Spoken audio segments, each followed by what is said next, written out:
Belgian now. It tastes like a beer, man. It tastes like wine, like it tastes like a champagne, like a. I don't know. It tastes like a champagne wine, like a. I don't know what the fuck. It's like a weird taste. I taste that ale, bro. Like for sure, I taste that. But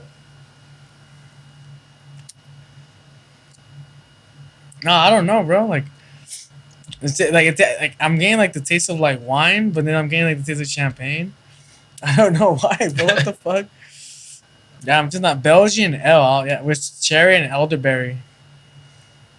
Huh. I'm not gonna lie, I do feel a little bougie drinking it though. They only come in 4-packs? Huh? Yeah. All right, cool. It's not bad. But what were we talking about? We're going back to what we were talking about? Going back to like saying mistakes you made. What are like a mistake you made that you ultimately learn something positive from it when it comes to throwing events and hosting shows and stuff like that? Oh man, so many.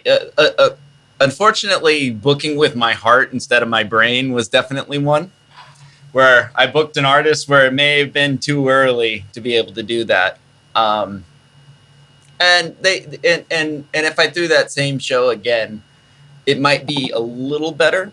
But I think I was booking that. I made that booking more as a fan than as a promoter, and that's not really how it works. You have to be able to identify where the market's at for what you're trying to throw, especially if you're putting like serious money towards it too. So that's interesting because getting into this, right? I'm a big bass head, like off the top, like that's my genre of music that I got into this. So learning what I know now, the fact that why there's not like bass shows like every weekend like that specifically, and like throughout the weeks, is because of ticket sales and bar sales. And once I learned about the whole like bar thing, about like, oh, bass shows don't sell too much alcohol and this and that. And it's the crowd genuinely skews very young. Yeah. On bass shows a lot of the time. And like it's very, for me, I think as a promoter, or if I was throwing shows or something like that, I would try to figure out a way around it, right? But there are like Wasted is a good example out in OC that throws a lot of very successful bass shows, and they do really well. But most of their money is based off of ticket sales, I believe, and they always move. They throw really good shows. Like if Wasted's throwing a show out there, it's going to be pretty full most of the time. Like there are ways to do it, but not on a week like how I would say, you know how you would throw like how he does the rooftop shows every Thursday. Like I don't see that being very viable. Like Space Yacht's another one that does bass shows during the week too. But again, they're Space Yacht. Like they're can very they're not week after week. Like one week might be tech house, the next week then will be bass, then they'll do something else. Oh, those guys out there are a machine. Like they've built a monster. Amazing, they can pretty much do whatever they want. It's incredible, like what they've built out there. It's definitely something to aspire to. Yeah, and I'm just saying that because how do you tell someone that doesn't know all that side of the bookings, doesn't know all that side of the revenue stream of you need to make the club or the venue money, you need to make all the people, like how do you tell like a young person that's really like you said, booking with their heart or doing it with their heart, that's not the right way? I never would, because just because this is something that I've learned, it doesn't mean that it's something someone else will learn. Like some of the best things start with people booking with their heart. So like that's something that's a conclusion that you have to come to yourself, because just because it hasn't worked before doesn't mean it won't work. Like if people are passionate about something like that and they want to do it, by all means fucking go for it. It's like just taking that first step is scary as hell, but if you believe in it, that's something.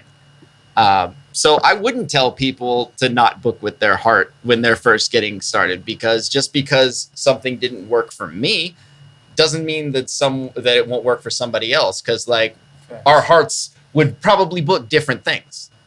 So it's and each city, like depending on where you're throwing the show, is going to have different scenes and different things that are popular. And that's the hard part for people to figure out, like especially when you're just a young kid, just got out of high school, thinking their high school is the whole world type shit. Like if my whole high school shares this shit, it's going to be a mate. Then that's not how it works, you know. And it's very hard to try to tell someone that has their vision of no, bass, this niche is it. Whatever their niche is, this is it. And if I book my homie that's also super deep in this, super underground, but he's fire. And then if I get another person that's super underground but fire, it's going to be an amazing show. When in reality, yeah, but like you could tell somebody that, but you're not gonna, but it's not gonna hold the same as if they actually do it and learn on their own. Like as much as I'd like to try to learn from other people's mistakes, I learn the most when I make them myself. I don't know if you guys are the same way, but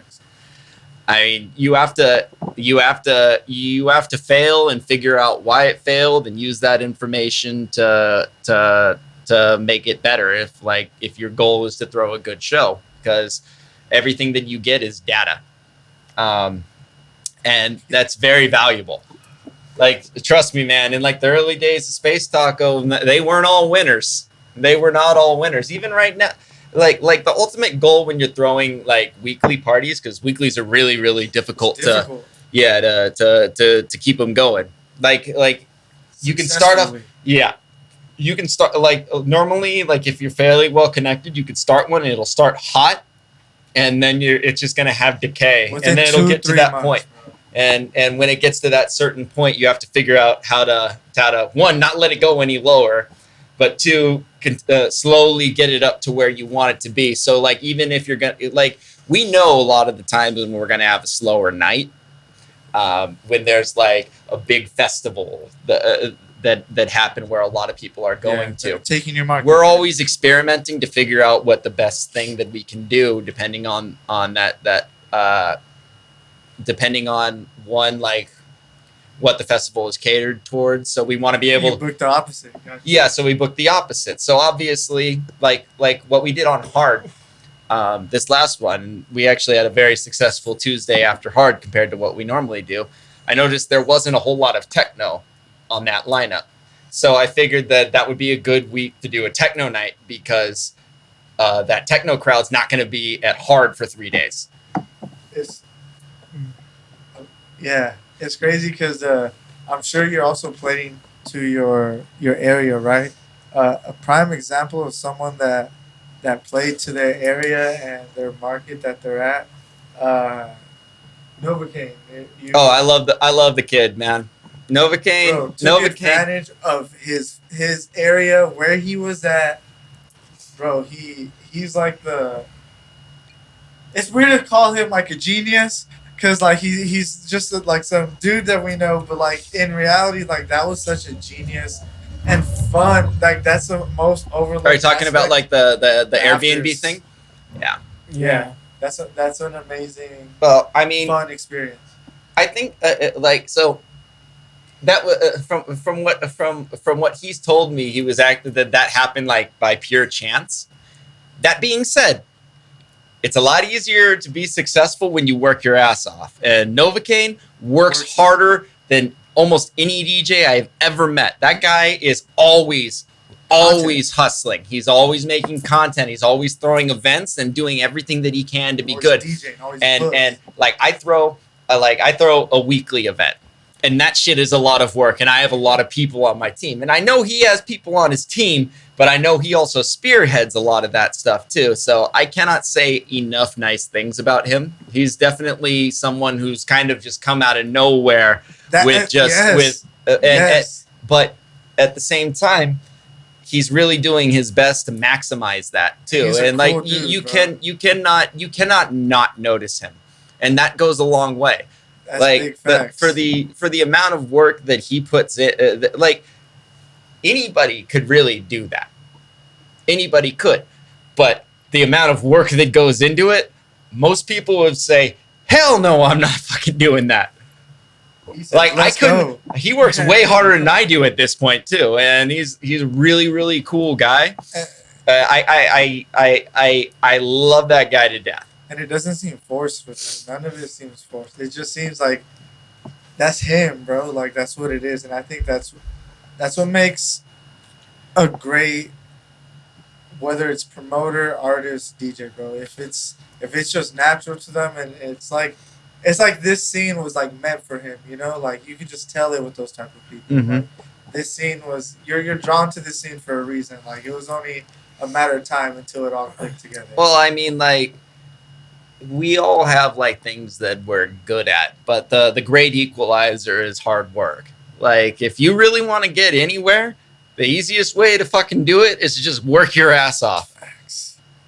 Because I assure you, people notice when you're hustling your ass off. Because you can't not. Because there's just so much that goes into stuff like that. Even when he's not playing, he's always when he's not playing, he's at events, he's showing face. He's organically building a crowd. And trust me, that ain't easy to do. Like, it's what I tell like anybody who's like trying to grow their brand. I'm like, the easiest way to do it is to just go to shit. Just go to shit, talk to people, just organically like get to know people in the scene. Always, like, social media wise, like, if you meet somebody that seems like a cool person, add their Instagram. Just keep in contact with stuff like that. That it really does go a long way. And then when you get like an opportunity and you start doing bigger stuff, you already have like connections with like people who go to events, people who book events, like stuff like that. Like, because you never know who's standing right next to you when you're at one of those things. That's facts. You never know if the person next to you is gonna see everything that's going on and get influenced and be like, "Yep, this is my path now." Actually, like, not this last Thursday, but the Thursday before that, I was standing right next to Animal, and someone had asked him if he goes to Space Taco, and I hear that, and I'm like, huh. Animal just turns over. He's like, "Well, actually, this is the guy who runs it over there." And then I introduced myself to that guy and got to know him, added him on my socials, invited him over. Next time you come over, let me know. I'll throw you on my guest list. That's usually what I do whenever I'm like meeting somebody for the first time at another event out there. And if they've been, I say thank you for giving us support. It means a long way, and just little interactions like that go a long way.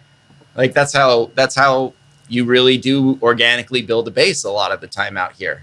It's like social media. It's interesting because like there are some people who are really good at it and can build a base like that, but other people, like, I'm not great at it myself.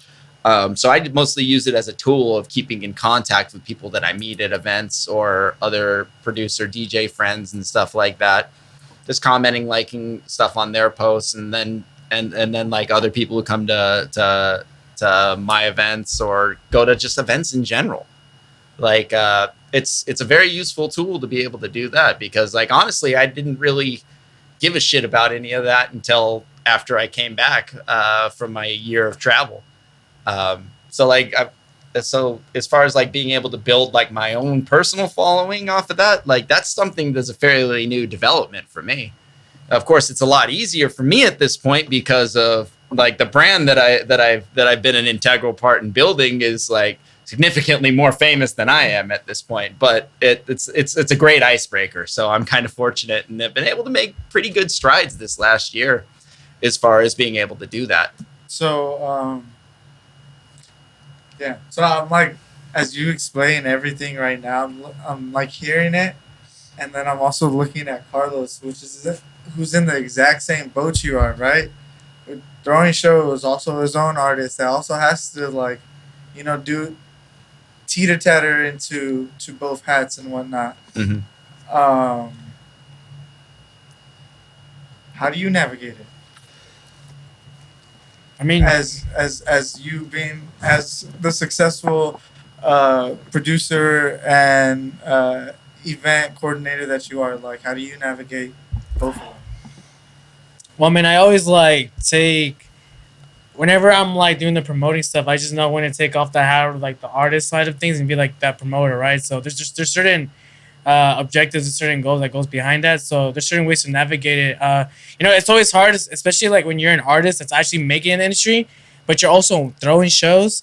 It's kind of hard to it's kind of hard to try to like take your emotions away. Mm-hmm. You know what I'm saying? Because like when you're doing like the bookings, right? You're doing the shows, and you're starting to see how everything all works out with like where people believe what time they should be playing, all that. You kind of start sometimes putting yourself in like this comparison of like, okay, like if these people are like saying they deserve this time slot or whatever, and then it's kind of like hard to kind of put yourself in that same like situation. But like so where do I see myself? And I try not to do that, and like the best way is just to navigate. Just like when I'm throwing shows, like I throw from the perspective of like I'm not an artist. I'm just like using that as a platform to like get everyone that doesn't really get those types of opportunities. Like again, like everyone would have to drive out to LA, like try to join like these promo teams, and that's really what they are. Like there's literally promo teams in the skies, like making you sell these tickets and promise. You're talking about the pyramid scheme cruise, yeah. Okay, well you know what you're saying, but like for me, like when I try to navigate it, like especially when I'm throwing shows, I would definitely do it with like the intentions of growing a community and like giving like a lot of these like DJs and producers like that platform to like do their thing and showcase like what they're all about. And a lot of times like it does help, like you mentioned, like showing face, like letting us know who you are. I think that's a really big key. And going back to like saying how like networking is like a skill, I think it is a skill in terms of like it's a skill to make it seem like not direct. In terms of like you could just tell when it's genuine. You could tell when like, oh yeah, this guy just came out with an agenda. Like he has like his fucking sniper rifle, like ready to just like scope people out and like do his diligence of like, oh yeah, like this is who I am, blah blah. Like, but I will say sometimes that's not a bad thing. It's not a bad thing. People who know exactly what they want are very useful a lot of times because they're very driven to make that stuff happen. Yeah, if you identify someone and they want a booking, the easiest way to deal with them is tell them exactly what you want and ask if they can do it. Right. No, and it's really. I mean, it's always easy to identify that because I mean I'm pretty sure with Space Taco and I mean I'm sure with like every other platforms out here in IE because it's a growing market. Like we always get a lot of those people that are like messaging the DMs and the messages and they're. What do you do when you get one of those? Like I want to play like the event. What do you do when you I always tell them like, hey, if you're interested in playing an event, like send me like an EPK or a mix that you've done like over to the email, and if we like what we hear, then we'll reach back out to you. That's typically like I feel like that's the fair response I could give to like everyone that hits up the loan page, because a lot of times like, we don't do meetings like because a lot of people ask me how do you get booked for low end, right?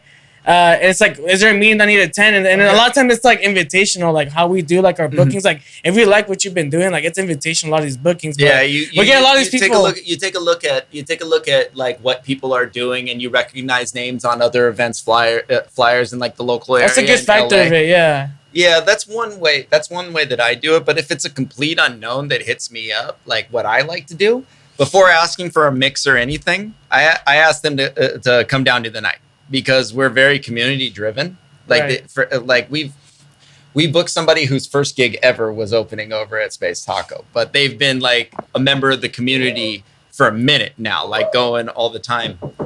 I feel it. Oh, come in, or who is it? My bad.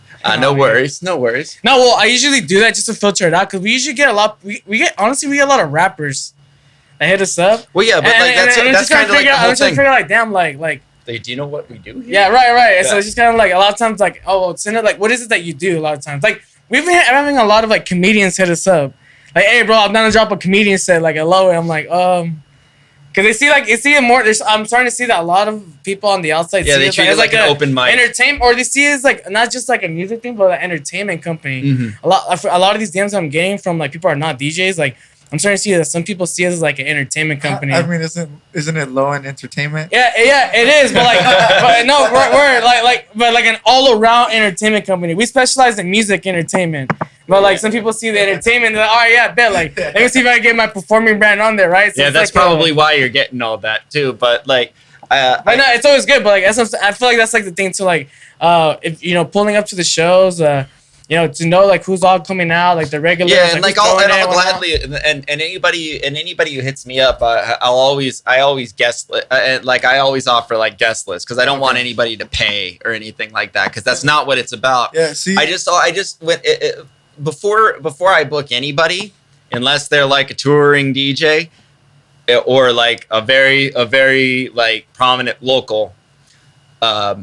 I always make sure that they come down and at least check us out. And then if they do, and I always say, hey, if you see when you see me there, make sure you say what's up and everything like that. Right. If they do that, then I ask for a mix. Gotcha.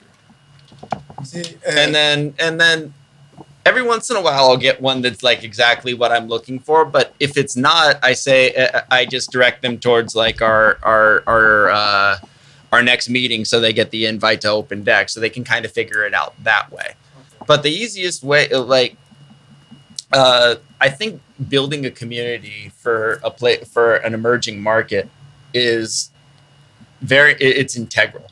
Mm-hmm. Like, and it's also kind of cool because that's how like a lot of people who come to our events are there almost every single week.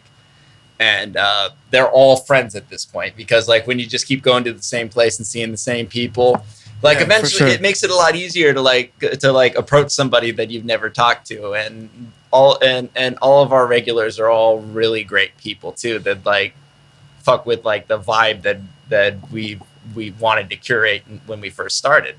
But like the community over at Taco and to another extent, like in just the IE in general, like you see a lot of the same faces when you go to some of these events. So the easiest way to get your name out here and to be able to do something like that is to just start going to stuff like that. That's very true.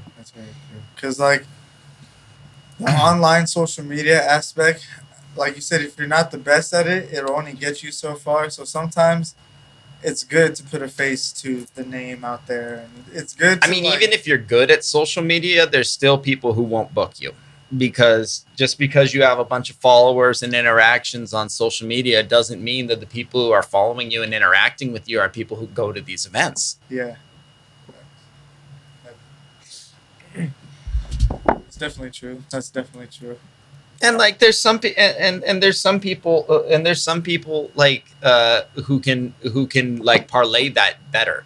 Like some people are just infinitely more marketable than others. It's just kind of the way it is. That's true. Some people like on their social media it might not look like much is happening, but when you see them at a live show, it's a whole different story. Yeah, like, I know there's a lot of DJs like that where maybe DJs/producers that just don't have that social media presence that they should, but it's because like it's another skill. Skill. Well, I mean, like in general, like I see this a lot with like producers too. Producers, like especially rather, they spend so much time in the studio that they don't ever like go out and stuff like that. So like there will be guys who are like actually like producing really good music that's getting signed to like fairly decent labels, but you're not getting any bookings. And the reason why is you're not going to shit. Like it's really hard producing. You're too busy. Yeah. And I get it. You got to put in the 10,000 hours if you're trying to get somewhere with stuff like that. But there's definitely like a balancing act that like, yeah, you have to be like making good music, but you also really do have to do the other side of this business. Like being a successful DJ is so much work. Being a successful DJ promoter is so much work. Being a successful promoter is so much work. It's anything that is like hyper competitive. Like if it's a job that's like really, really fun, if it was easy to fucking do it, everyone would. Would you still do this if it only paid minimum wage?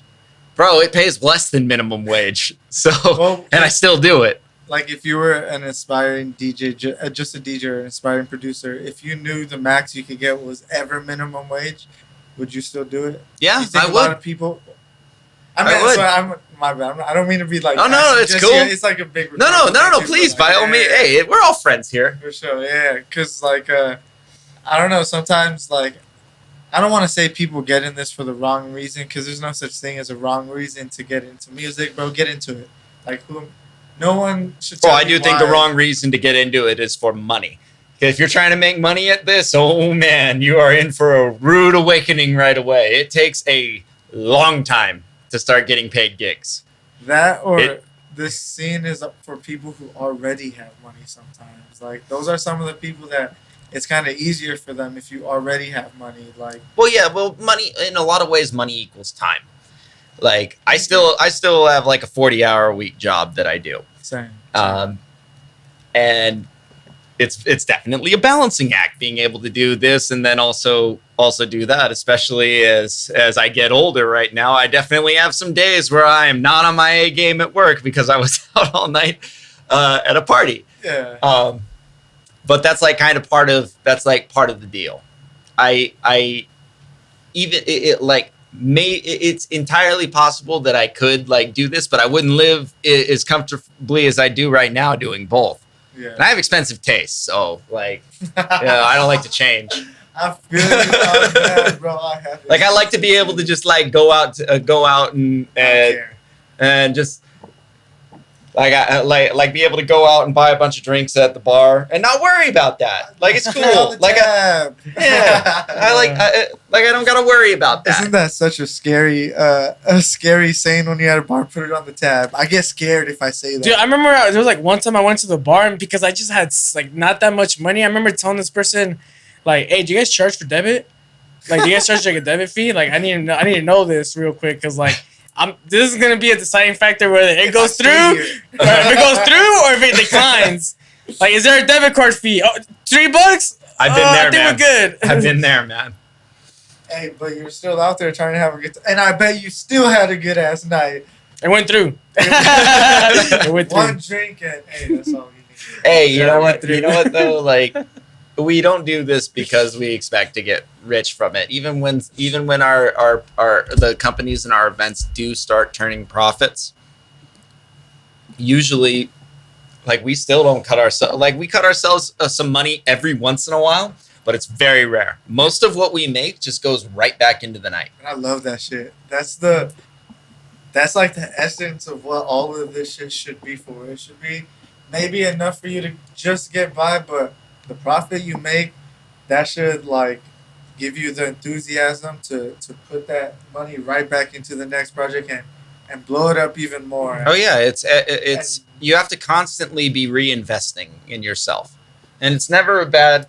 Like, when you're able to increase your capabilities of what you can do with your events, the equipment, like speakers, sound, all that stuff, it's very expensive. But in the long run, if you stick at it, it'll pay for itself. But like a lot of people like ain't gonna have the discipline to be able to be able to do that. Where you make a couple $1,000, you pay off all of your other people, but not yourself. Like, all of that just goes right back into the night and being able to have like an account. So if you get an opportunity to book a certain artist that maybe it may not even be a place where an artist where you're going to be able to realistically turn a profit, where like your best case scenario is going to be break even. However, that artist is definitely going to pull. Like, that's an investment. That's an investment into your night brand too, because like you're going to get a lot of fantastic content, like your photos and everything for social media, and that stuff is gold.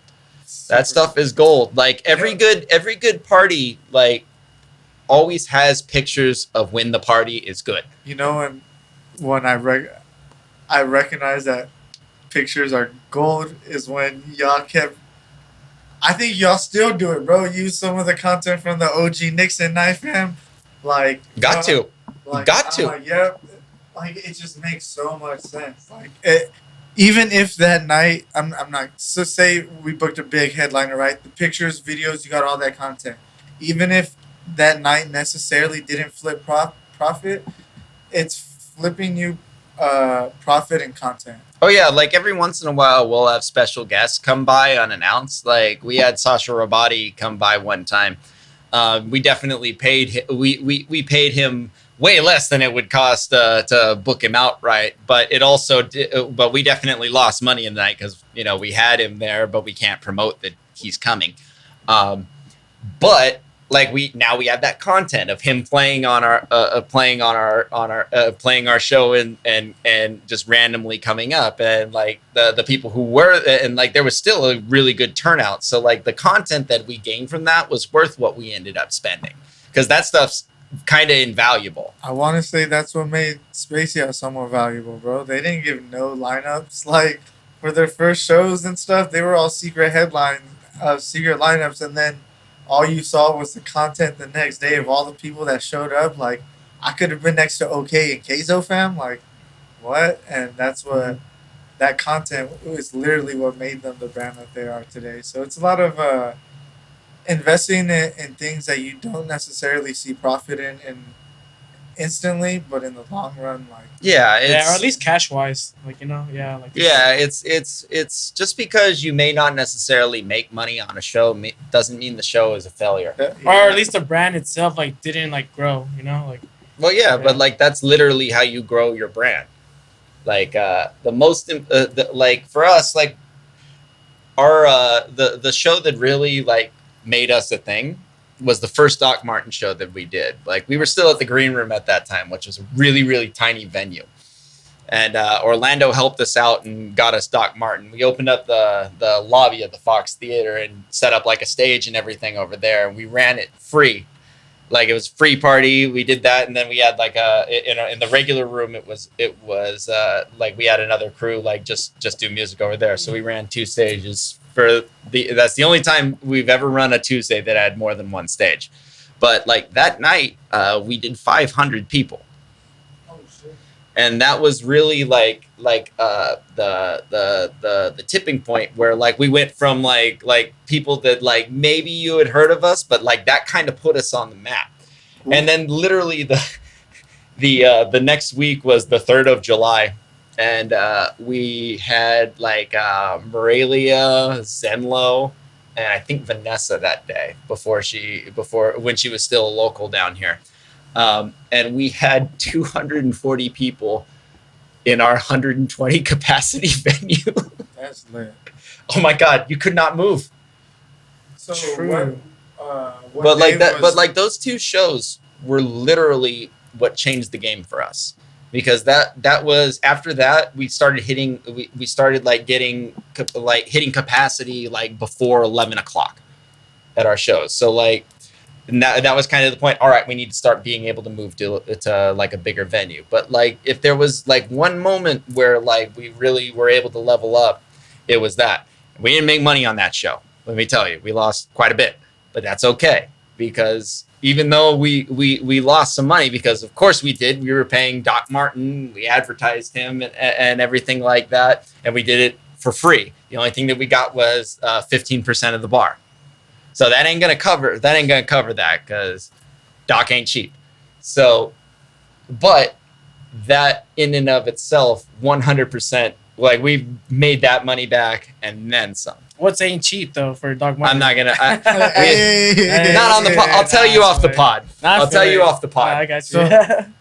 So this is a question kind of like for both of you, because honestly, I'm starting to realize now that we're not just getting DJs, producers tuning in on the pod. There's a lot of people that actually host like events and stuff that like to tune in and whatnot. Say your guys' events were plateaued, like they were getting to a stale like place. What would you guys do to try to reinvent the brand? Not reinvent the brand, but try to like not make it so stale and try to do something different. Like what's something you guys try to do now, or what's something that you want to do, things like that. Well, I mean, like that's easy to say because it's happened multiple times. Usually, what I'll do to break that out is I'll pick a day that doesn't have anything going on around it, and I'll absolutely stack a lineup. Like where I'll get like people that could very well like headline a single night, and I'll get like 3 of them on the same night. and then just absolutely stack a lineup where it's like, all right, this should be a good show, and then I'll stack the week after that, and then I'll kind of go back to like what we normally do before that. But that was something that we have done in the past, like in the green room days, and then even this year something like that happened because May was a pain in the ass for us because there was something every single weekend in May this year. There was a big festival every weekend. EDC. It's Desert Hearts, Coachella, EDC, back to back. Shit. That was It's just like everyone just throwing shows now, man, out here, especially in the IE, man. It's wild. It's a fun time. It's that, a good time to be a DJ fan. Well, hey, you know, the summer is our slow season. Really? Yeah, our peak season is actually like in the early winter. Early winter, well, honestly, early winter in the fall. During the summer, like again, that's like the season where most people will use like to travel like outside of where they're. I mean, it's like it could kind of like be a double-edged sword where people are leaving their town, but more many people are coming into the town. Like what at you least trying to say? People it's don't also come to so the IE or what? It's also people really don't travel to the IE. It's also really hard to book people in the summer, like touring artists. Oh, that makes sense. Yeah, because like if you're industry, you know what a radius clause is. Yep. Yeah, so if like you're a we're wasted technically person, LA you know County, what so that we means. get hit by all of them. So like Shit. in the summertime, it's really difficult to book people because all the major clubs in LA, all the festivals, all of those things have radius clauses where you're not able to book those people for a while afterwards. So and then on top of that, you have all these festivals going on almost every single weekend. So it's just like we kind of go into different modes. So we're like when we try to zig when everything else is zagging. So if there's a bunch of stuff and people are really hard to book, then we just don't book big names unless we get like an opportunity to work with somebody who can provide that. Like we actually booked our first international techno DJ on May 31st, and that was a collaboration event with Incognito. That was really cool to be able to work with those guys because they're absolutely pioneers of the LA techno scene. It's kind of weird because none of me, Daryl, or Chris are really like techno heads, but like there's definitely like a market for that because whenever we do them, like they crack. And obviously, word of those events got back to Gerard, and he had reached out about working with us. But that was the last like person that was like a big name that we and even that it wasn't too big of a name. Like I'm sure that people who like are really into techno know the guy that we booked, but I had never heard of him before that. But at the same time, like I really just wanted to work with Incognito. So it's like they're like, hey, we got this artist and we'll co-brand it with you. So I just said, sure, let's do it. We'll make it happen. And that was a profitable show. And he was also really good. It was one of my favorite techno sets I'd ever heard. So, hey, I mean, I don't have many favorite techno sets. I don't think I have one yet, to be honest. The only one I can say is my girl, but you guys got to come with me to LA one of these days. We'll go to something pretty cool. I'm down, bro. Look, the thing is with EDM, I think I've gotten to the point where a lot of the mainstream stuff, so like bass house, tech house, dubstep, rhythm, like I've been engulfed in those scenes like too much, and I wanna be engulfed in EDM still, but in a different scene with the different people and stuff, just to get that feeling, you know. There's a lot of honestly. Even if there was one complaint that I have about LA. Like, if you like techno, LA is absolutely the place for you. LA has a absolutely burgeoning techno scene. Classical house, there's definitely like some stuff, some crews out there that are doing that. But like, I really like a lot of like the European minimal stuff that's going on. It's really popular in Europe and Ibiza. It's actually really popular in like San Diego too. But out here, there's like none of that at all. And it's really interesting that something that's so big, like even in like San Diego, just doesn't have like any representation out here at all. You know what it is? Because I think it's the sound that you're talking about, the whole minimal sound. That's like a Caribbean sound almost, Well, right? no, it's kind of its own thing. It's very chill, but it's high tempo. It's a lot of fun to DJ, and like there's one crew in LA called Dialogue that when they throw an event, they pack it out, and it's like something like that. But they're like the only people who really hit that zone. But like that's their niche, and like people in LA know that. Like we've tried to do like some events out here at Taco where we like try to highlight that sound. What's interesting is even though like the overall head count was fairly low, the people who came kind of stuck around the whole time, which means it's like and like the dance floor was constantly full of like people who were grooving to it, which it's very interesting because like that's one, it's a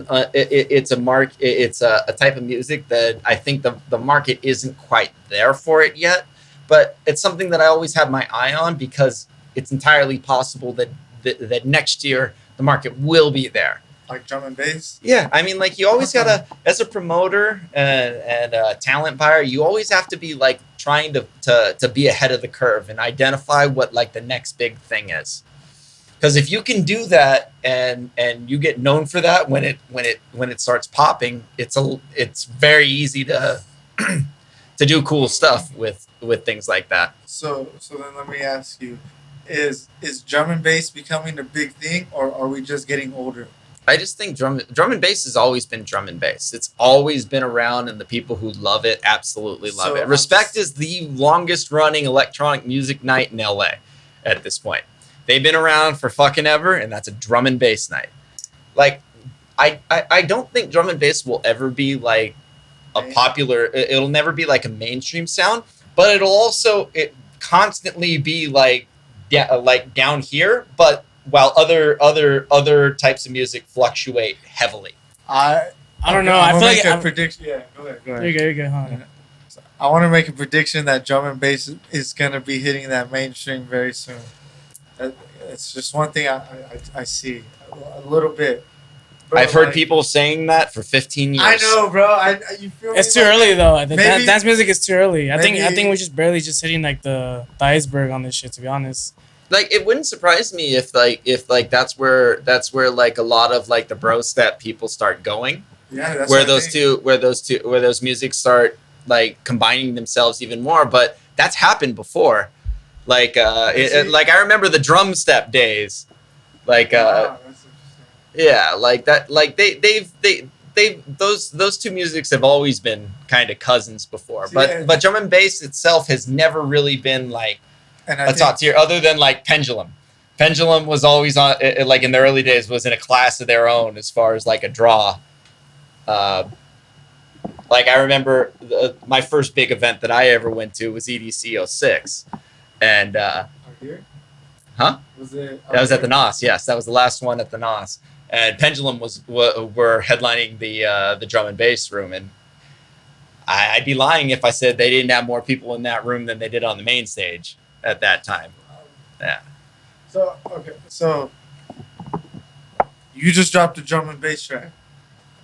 You have before. It's not like it's out of the ordinary for you. What made you say, okay, right now is another good time to drop a drum and bass track?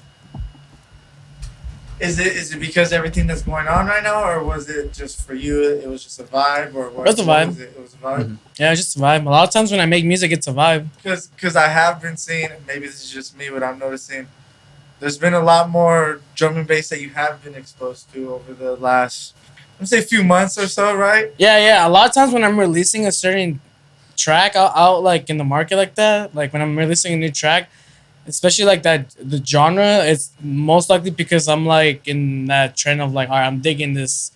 Like for example, I've been digging a lot of future rhythm, so my next track is future rhythm and drum. I do this a lot and I love it because my next record is future rhythm and drum and bass exclusive. So it's you heard it here first. So right now lately, I'm not. It's not like that I'm doing it because it's the thing to do. However, it could, but like, yeah, exactly. I'm influenced by it, and I can see how it definitely could come off as like that. Oh yeah, drum and bass is like, it's like starting to build its thing, and like I can see that a lot of artists, are like are being it's inspiration for sure, because like. See, and like, you know, it's just German bass has always been around, and I'm not gonna come here and be like I've always been a German bassist, because I wasn't ever been a dubstep and rhythm head at all. Like you've done some, like even like years ago, you've done some liquid drum and bass and stuff like. Yeah, but like not like super out of left for you, you know. Not really, but. But I seen recently that. Bro, there's some trap producers putting out some D&B tracks. There's a lot of people putting out some D&B tracks. And that's what's getting me to think a little more. Is this something, or am I just getting old? Because that's my theory, is that once you get old in EDM, you just fizzle out into drum and bass. You know what I think? You know what I think it is too, though? And I've talked to a lot of producers. I've gone to the route of like they didn't start making drum and bass at first, but now they are. Have you tried making any drum and bass by chance? Bro, I'm not gonna lie. One of the first couple tracks I've ever released, it was under one of my other aliases, was the drum and bass track. I just feel like when you do so much of like all the other genres, it comes off more funner. Just because I don't really know too much of like how it should sound, it just comes off like, oh, like this is how I feel like my contribution to like my drum and bass knowledge is, and like this is what I think, this is what I like first off, but like in terms of like the drum and bass knowledge of how it should be, like I don't really focus too much on that, like, or whether if it's like trending, I just happen to come across some dope drum and bass, I get influenced by it, I'm like, okay, like whatever, and like how producers are usually, like they usually make what they're feeling that day. It's like a lot of times, like maybe that morning I was like going through like a rabbit hole of drum and bass. I was like, you know what, I'm gonna start off a drum and bass record, and that was like how Protect You came out to be. You know, like I was listening to a lot of drum and bass like beforehand. I was like, all right, let's see what we can come out. And I don't know, it was just fun. Drum and bass lately has been like just fun to make, and also too just because when you do have like that background of making like dubstep or house, and like it just becomes a lot more experimental and like interesting to try to like duke it out like in a drum and bass structure. Like I see myself trying to like incorporate to make stuff at 180 BPM. Right, and then also trying to incorporate like, and then when you also like you're influenced by other genres as well, you try to incorporate. When you try to like get more experimental, you try to incorporate like other genres into drum and bass. Like you try to do like a trap synth over a drum and bass, or a dubstep synth over a drum and bass. Like it just. That's when it makes making music like so fun, when it becomes like experimental and like it gets like very interesting. Like one thing that I will say about drum and bass is that the producers who make that type of music have been way ahead of their time. Like a lot of drum and bass from like 2006 has aged so much better than like other music from that era. Right on that. You hit the nail on the head with that statement right there, because I could play some DMV tracks that are remixes of like some other shit from back in the day today, and everyone's gonna be like, whoa. Yeah, like there's like there's like some house music tracks that have aged really well, but like other ones that just do not hold up at all. But this is another thing I want to see with drum and bass. I mean, I don't care too much, but I do want to see a lot of dubstep and rhythm producers do DMB, because they do a lot of crazy shit with synths and shit like that, and I've heard a lot of aggressive DMB and it sounds amazing. I kind of don't want to hear like late like house beams and long siren like on a DMB track. I want to hear more than that. Have you ever heard it? Have you ever heard that though? Yes. Yeah. Oh, okay. Well, I was about to say like maybe give shit a chance, because like I have had like those mindsets where like maybe I don't want to hear like a dubstep synth pattern over like a house beat structure, but then when you hear, you're like, god damn, like this kind of sick. Like, god damn, like like you go into like a private room. Oh, I fucking like it. You don't want anyone to know that you liked it. You're like, damn, I like it. No, fuck that. You you should always produce music that you like. Who cares? Who cares what other people think, as long as you like it? Like, as long as you like it, you could just push shit out, whether if it's like what people interpret it. As long as you like it, like that's like really what's being an artist all about, is pushing what like you believe. Like, well, yeah, you got to make music for yourself. You're never gonna make anything that's truly good if you're just trying to hop on. Yeah. Well, yeah, if you're just trying to hop on to whatever's popular right now, that's not how you get anywhere. Like I remember there was like a minute where everything and there's still some of that today, where everything kind of sounded like Fisher. Yeah, it's still going on. Yeah. I mean, it's now everything is all now. It seems like everything's Latin tech or Fergie Everything sound like remixes. everything Why sound did you like. say Fergie remixes? And like every set now has a Fergie remix. I have like 3 of them. You feel me? Like because for whatever reason those vocals are very easy to clear, so they can actually sell those edits. I don't really understand, but like it seems That's that a lot of bullshitting happening. It's a lot of people it seems not like clearing them Fergie samples, and Missy I mean. Elliott specifically are the easiest vocals to be able to clear. It's because there are so many like just using those like samples. I just feel like they just like stop regulating. That It's like, shit. you know what, fuck it, just Like, use them, fuck guys. it, yeah, just fuck it. Would you rather no one listen to your voice or people new listen to your voice but remix? Do you No, know? I understand entirely. I wish more. Honestly, I wish more people had that. Like more artists had that outlook on sampling, Ooh. because there's been so much. I know for a fact there's been so much good music that has been unable to be released because they cannot clear sample. True. That's fact. So, and that's like sampling from like outside genres, right? Not necessarily sampling from another EDM track. Yeah, so we're talking about like a vocal hit Yeah, okay, so- from like a vocal hit or a synth hit from like a popular song. Yeah. where they may be using it for like a hook where they just cannot get that cleared by the label, and so that song never comes out. And if you're Who lucky, does- maybe they'll release it on their SoundCloud, Or but they just TikTok. can't sell it. But normally, a lot of times, what happens with stuff like that is the DJ just keeps it for themselves. Or only live. Yeah, it's So- it's just an exclusive. Who does the TikTok thing where it's like track 200 that my label won't let me release, and he'll play a track on his TikTok, and he'll just give you a snippet of a track that he can't release because it has a sample in it. I think it's Prototype, but I'm not entirely sure.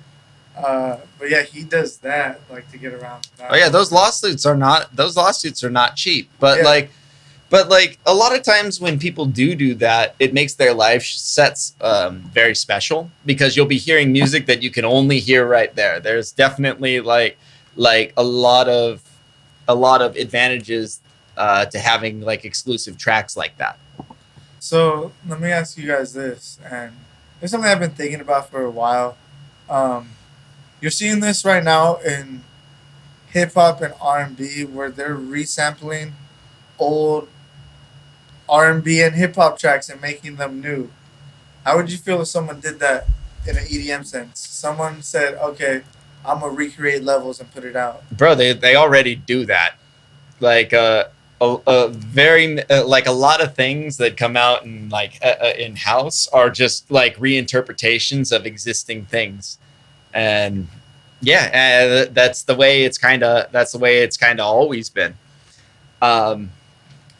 Yeah, I mean, like, is it any different in the bass music scene? I mean, a lot of that stuff sounds like very similar, so it's like, you know what I'm saying?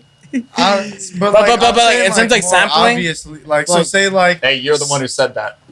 I know, I know. so like someone Probably. taking Okay, like, my so, music all sounds the same too. So what like this? What happens when someone takes the sample lasers, and then puts it into their track in a couple years and say, "Oh no, this is an original track." Like, how do you feel about that? Well, obviously, if you know the sample from something, like it can be just because you're taking a piece of something else doesn't make a track not original. It just like you can have. But I'm saying, like, would you want to keep getting re-editions of the same song? No, well, I mean, 'Cause it depends. that's It what we're depends, getting because in there's like hip-hop. there's a delicate balance between when something becomes a classic, where it's been a while, where you can like Levels. start bringing it back, versus like something where it's been constantly bombarded. I remember like the early days of trap, where every song had the "damn son, where'd you find this" drop in it. You remember that? Facts, yeah. It was cool at first, and then it got burnt out really, really fast. And every once in a while, I'll Real still come quick. across something where it does have that thing in it. Damn, son. I mean, as long as I think I've never been like I don't think I've ever been a hater of sampling.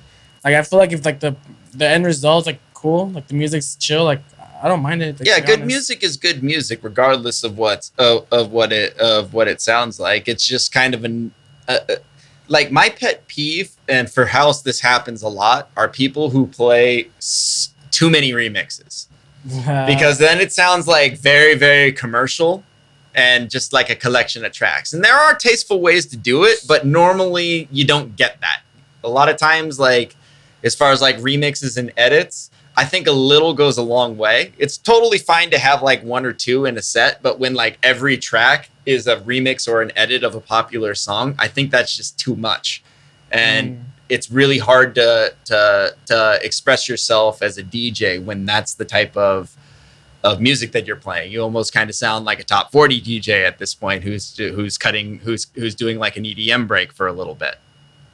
And that happens that like right now, like I kind of do worry about like the future of tech house in a lot of ways, because I think that's like when people are kind of running out of ideas. Where it's just like, I'm just gonna make an edit of this, and I'm just gonna make. Are people running out of ideas, or are people running out of R&B 2000 acapellas, or are people just being lazy? I honestly like. I think people do. I think a lot of producers make whatever is trendy, and I understand because you can put it on SoundCloud, and people are into that right now. Get a bunch of plays, get a bunch of downloads. Like it's honestly cool. It like I get it from that point. But what I'm more referring to is are like when you actually play it out, like those should be competing for the same spot. You got to pick and choose which ones that you want. I get you. And I myself play play some edits of stuff like that, but I do try to make it a point to only pick and choose a couple of them. So they kind of seem a little bit special. Because like when you're remixing, like remix of a top 40 song, remix of a 2000 R&B song, remix of a top 40 song, like back to back to back, they kind of lose like the specialness or whatever. Well, I guess kind of like the appeal of them. It's not as big as an impact as it would be as if it was all just non-vocal house and then a nice R&B remix of some shit. Well, like even at like big festivals, like there are a few DJs who like James Hype kind of pioneered that style. Facts. And he presents it way better than 99.9999% of those people do. It's a party. Yeah, but like when other people who don't like have his skills or have like his own things try to play like a similar style of set, it doesn't work a lot of the time. And like that's something that I hear quite a bit these days. And I think it's kind of like a trap. It's like a trap because like individually you hear the like I think DJs will hear these sounds, they'll be like, oh man, this track's a banger, and oh man, this track's a banger, and this track's a banger. So if I play all of them back to back to back, like it's gonna be like a super banger. But that ain't how it works, because like there's always supposed to be energy and flow to DJ sets. It's not supposed to be like all at 100 and then you go like this. You don't ever want your line to be straight. Your best DJ sets they feel like a bit of a journey. They're a little bit of a roller coaster. They control like the energy of the room, because I assure you, if you set up a track that bangs with the previous couple of tracks to the point where it's like we're gonna bring the energy down and start going, and then it goes over there. That's when you get those videos where everyone in the club is exploding. So I mean, like that's kind of like the art, I think, and sure. and a lot of the times I think that gets lost a little bit. Yeah, but that's also just a me thing. That's also me, a jaded old asshole inside the scene, and maybe some people like that. And you know what? If you like that, that's cool. You know, bro. Some people. All right, look. Think about it. Not as a DJ and someone just attending the party. Some people just want to hear their favorite tracks, get drunk with their friends, and that's what they want. You know. Mm-hmm. So like, as much as you being a DJ, you want to do like what you want to do because your heart. This is what your heart contents. At the same time, what about them? You feel me? Like, and that's something that like I don't know. I'm very empathetic, like in general. So like I look at a crowd like that's someone that I am, and I'll interpret what's going on. And I'm like, okay, maybe I could get these people to like do some shit with this. You know? You ever play the girl game? That's what I call it. So like, do you know what I'm talking about? I know what you're talking about. What do you think I'm talking about? like you're playing a song to make like a specific person like Yes. react. I get you. Yeah. I try not to. I try to play the group game where I want to make this group do something. You feel me? Because I feel like that's a better react. Like I don't. Yes, I do. Mhm. Yeah. I can't say I don't. I'm tripping. Yeah, I do. And but like that comes from like people that did you start off only DJing EDM? Nope. Okay, see you understand, you know how to do that because you've been open format, yeah. Mm-hmm. Yeah, that's how the first like live DJ gigs I ever got were open format. There you go. Not a lot of EDM DJs understand that. Like if you just got into DJing for EDM to play an EDM set, that's hard to learn how to get that. That's especially coming just from a producer too, bro. Bedroom Imagine you're shit. just a producer and now you got to go out and DJ. That's difficult. Like you don't you. Well, I mean, you can always learn stuff. Like It's you gonna just have take to a while. like no. I mean, like you just have to have an open mind. Yeah. Like always look and see what people are doing. Try to show up to events before anybody else is there and see what people are doing. Like That's true. it's very valuable to be able to identify like what somebody who's playing like an opening set at a gig that you would love to be in their position, and just kind of analytically like looking and paying attention to things that are going on around the club, and then just analyzing why are they doing this sort of thing and just figuring it out, you know, in a way like kind of reverse engineering like what they're doing and being able to apply that to your own craft. I could tell you this though. There's some producers, and personally I know them that they say I don't want to go to shows. I just want to get booked to play my music that I'm making, and they do. Some people do. And You better be really fucking good at producing. Yeah, Maybe they're out there. Oh, no, those prodigies people are- exist, and those like people who are get to out that. there for sure. Absolutely. But that's the thing. Their DJing is gonna be it. Say you're someone that gets like 15K to 20K plays on their track and stuff, right? Yeah. You get booked to play on a lineup somewhere that's not necessarily your demographic, right? Mhm. You're playing to the crowd at that point. You're not playing to your people. You're playing to that crowd, and that's what some producers don't understand. They think, "Oh, I got booked because of my music. I'm gonna go out and play, and they're gonna fuck with my music because I got booked to play my music." But they don't look at the full scope of, "Oh no, I'm playing in support of all these other people, and hopefully these people fuck with my music that's kind of sounds like all these other bass artists, but I'm not too sure." And now you go in with a curated set with your music, and now you're like, "Fuck, that's DJing," because you don't know no difference. I'm just a producer that produces, so I'm just gonna go down a list with my songs that maybe I made, maybe one or two other people make, and then you see the crowd dissipate, and it's not what you think it is. That's a very hard hitting, like that's like a punch to the gut Mhm. because you're like, whoa, what the fuck is going on, right? So it's like That's why you got to go to sit and understand what well like What the real world is. what the room you're playing is like, what the environment is like, because like the best producer DJs, they don't always play the same way at every single like, just for instance, I was at Splash House Afters, which had the weirdest fucking lineup because Chris Lorenzo opened for Seth my Troxler. sister was there. Yeah. Chris Lorenzo did not play his normal Chris Lorenzo set. He was very vibey in the beginning and then ended on his big tracks right now, but he built to it right there. Because so like we're talking Chris Lorenzo, very big deal in house music, one of the bigger names, but he was not the headlining slot, and he played to his slot. Like he understood like I can't just kind of come out and just do my regular festival set right here. So like when I got there, like I knew Chris Lorenzo was playing, but I didn't realize he was playing that early in the night. I would have figured that they would have done Seth Troxler first because he plays a much more stripped back, minimal style of house music. But yeah, so like if he were to just do like the same set that he did at Day Trip at the time, it wouldn't have gone over the same way.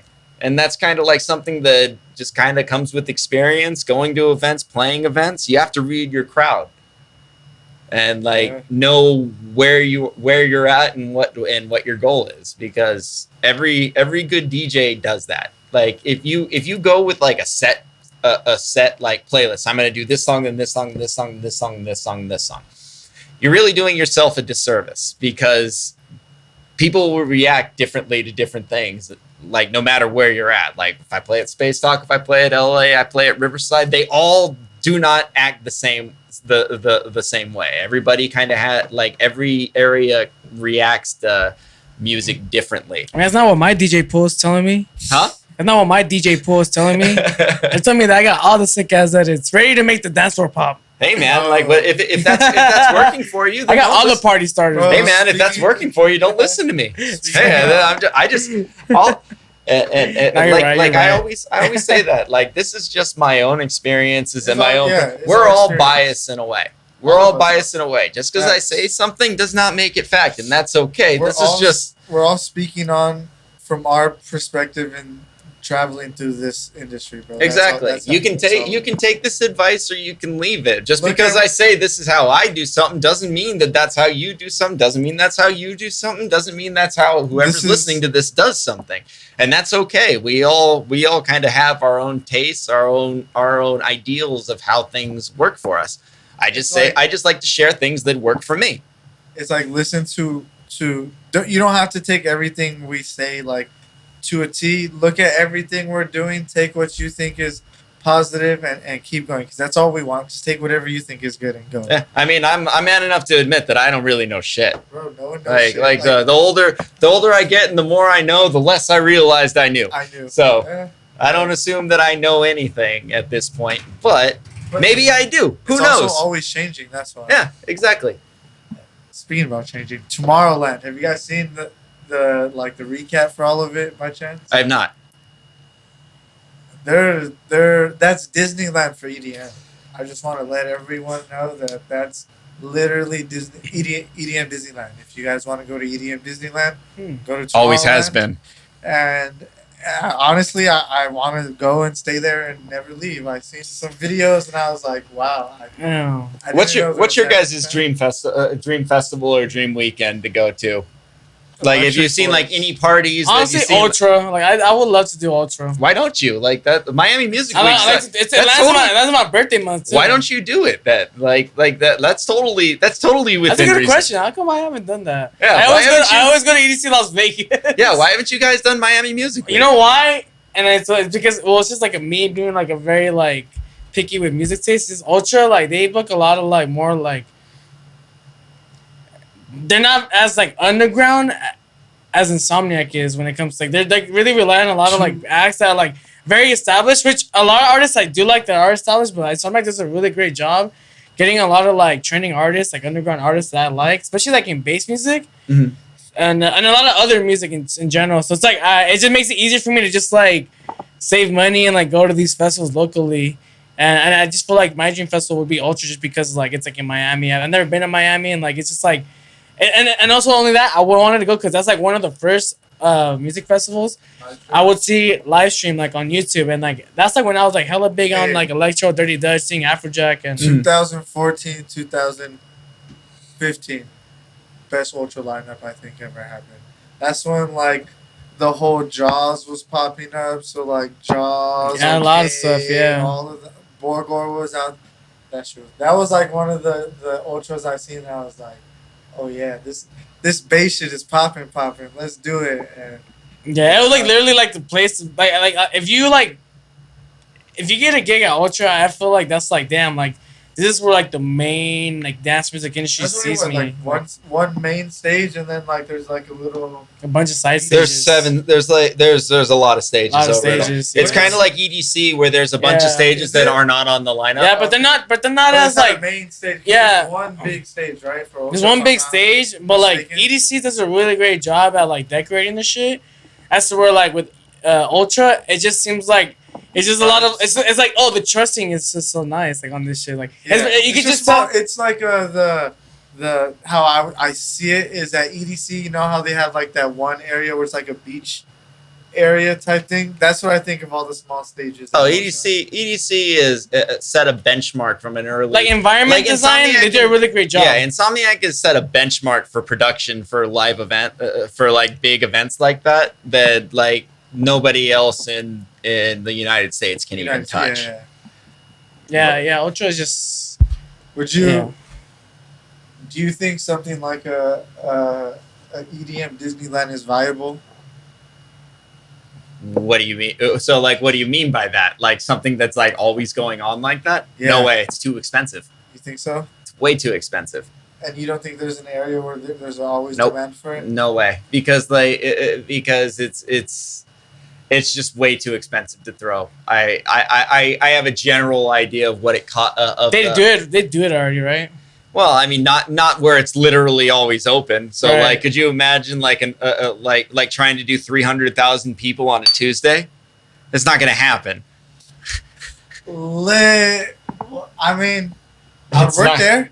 I mean, yeah, that'd be sick. That'd be sick to work at, but like, nah, like something like that is it's nowhere near having the market for that. Yeah, I don't think so either, for sure. Because in general. Because like Ibiza's about as close as you're gonna get. Yeah, because it's a whole island thing, right? Yeah, Ibiza's about as close as you're gonna get. Where it's just like for like a season, there's literally something big going on every single day down there. High class though. Like Ibiza's very expensive. See, and that's the thing. I don't like if I don't want to go to like spend like save up just to go to Ibiza to feel poor in another like country, fam. I'm not trying to do that. I'm trying to feel rich in another country. Don't you want to taste the glory? Yeah. See what it tastes like? I don't want to go there and be like, yeah, this is how the rich people like. Yeah, no, I don't know. I don't know how I feel about that. But no, yeah, that's Tomorrowland. That and also Electric Forest. That's nice. Something that I mean, like you should totally try to go out to Electric Forest. Then, like that's totally like an attainable one. Like if it's in the United States, by all means, just go out and just do it. Like that's not gonna be that much more expensive than it would cost to go out to EDC for a weekend. You're probably right, bro. And it's just when you're thinking about it at first, it seems like a lot, but it's probably really not. But nah, it really isn't. Like. The only difference is like really just like adding back that like itinerary of you going to like the airport or you like going in a car and like taking that road trip to like wherever like that festival is. Or if it's not like doable in a car, then like taking a flight to Tomorrowland or. Well, Tomorrowland's a little different because that's an international flight. Exactly right. That becomes a little bit more pricey over there. But like Electric Forest, like something that's like. In the same. I mean, there's like those budget airlines where you could fly the plane and like you could discount. It's like if you like to save money. Did you see that plane that crashed on the 91 in LA somewhere? I don't know if it was on the 91. It was like one of those small planes, but it crashed on the freeway. Damn it, Harrison Ford, you're at it again. Oh no. Just crazy, but that's the airlines you're talking about, fam. Nah. We make sure we land safely, fam. On its route, bro. that shit ain't letting go no freeway or highway, whatever the fuck. But yeah. You guys want to do EDM confessions? Take a break. Let's do it. Yeah. Let's stop the recording, then we'll get into EDM confessions.